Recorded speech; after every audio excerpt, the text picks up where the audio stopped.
नमस्ते दोस्तों। 2022 में शांति का नोबेल पुरस्कार किन्हें दिया जाएगा, इस बात की घोषणा नोबेल फाउंडेशन ने कर दी है। उनके नाम क्या हैं ये आप स्क्रीन में देख पा रहे होंगे। हम आपको बताएंगे कि उनके काम क्या हैं, किस काम के लिए उन्हें शांति का नोबेल पुरस्कार दिया जा रहा है। जो पहला नाम आप देख पा रहे हैं, ये एक वकील साहब हैं जो बेलारूस में मानव अधिकार संरक्षण के लिए घनघोर काम कर रहे थे। दूसरा नाम आप देख रहे हैं, ये एक संस्था है जो रूस में काम करती है प्रत्येक इंसान के मानव अधिकार को संरक्षित करने के लिए।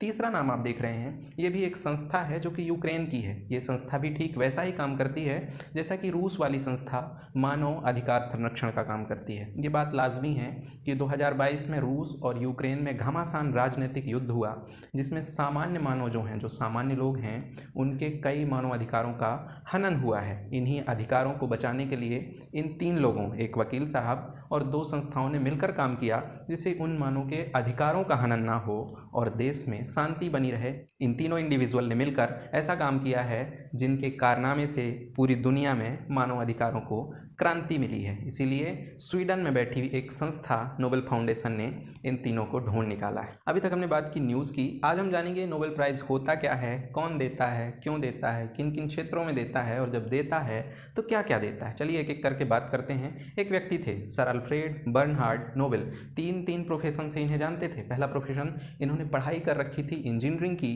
काम करते थे एज ए केमिस्ट और दुनिया में प्रसिद्ध थे आविष्कारक, एक इन्वेंटर के नाम से। आज भी लगभग 200 से ज़्यादा इन्वेंशन इनके नाम पे रजिस्टर्ड हैं। अपना सारा जीवन समाज सेवा में बिताने के बाद, समाज को ढेर सारे आविष्कार देने के बाद जब नोबेल को लगा कि अब जीवन के अंतिम पड़ाव पर चल रहा हूँ, तो 1894 में अपने वकील को बुलाते हैं, अपनी सारी संपत्ति इकट्ठी करके ऐसी अपनी विल, अपनी वसीयत में लिखवाते हैं कि जब मैं मर जाऊँगा तब एक ऐसे फाउंडेशन, एक ऐसे संगठन का गठन किया जाए जिसमें ये संपत्ति ठीक तरीके से मैनेज की जाए और पूरी दुनिया में अलग अलग क्षेत्रों में चमत्कारी काम कर रहे लोगों को प्रोत्साहित करने के लिए इससे एक अच्छा पुरस्कार उन सबको दिया जाए। 10 दिसंबर 1896 में नोबेल की मौत हो जाती है।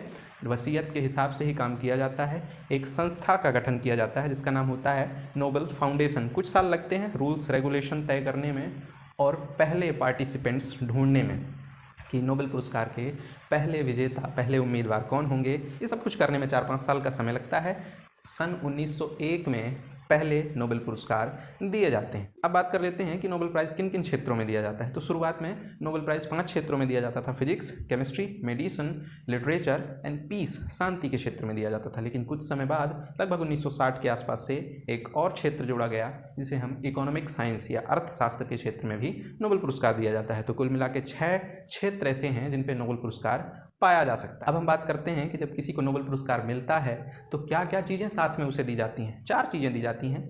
पहली चीज़ है वो है नोबेल फाउंडेशन के द्वारा एक डिप्लोमा। जो दूसरी चीज़ है वो है एक मेडल, 18 कैरेट सोने का एक मेडल जिस पे नोबेल की आकृति उकेरी गई होती है। तीसरी चीज़ मिलती है नॉर्वेजियन या स्वीडिश जो करेंसी है उसके 10 मिलियन क्रोनियन। अपने देश की बात करें, भारत की बात करें तो करीब 7 से 8 करोड़ रुपए का एक अमाउंट दिया जाता है। जो लास्ट चीज़ दी जाती है वो नोबेल फाउंडेशन की तरफ से एक बधाई पत्र दिया जाता है। सारे पुरस्कार स्वीडन के राजा के द्वारा स्वीडन में ही दिए जाते, लेकिन अपवाद स्वरूप एक शांति का पुरस्कार है नोबेल पीस प्राइज़ जो नॉर्वे की राजधानी ओस्लो में दिया जाता है। अब हम बात कर लेते हैं कि क्या भारत इस नोबेल प्राइज़ वाले रेस में ठीक परफॉर्म कर रहा है। जी हाँ, तो सबसे पहले भारतीय जिन्होंने नोबेल पुरस्कार प्राप्त किया उनका नाम था रविंद्रनाथ टैगोर। उनकी एक महान रचना गीतांजलि के लिए उन्हें नोबेल पुरस्कार से सम्मानित किया गया। फिर कई सारे लोग हैं जैसे अमर्त्य सेन हैं, चंद्रशेखर हैं, कैलाश सत्यार्थी हैं। ऐसे ढेर सारे लोग हैं जिन्हें नोबेल पुरस्कार दिया गया है और हम आशा करते हैं कि आगे भी भारत के लोगों को अलग अलग क्षेत्रों में नोबेल पुरस्कार मिलता रहे। चलते चलते एक सीख की बात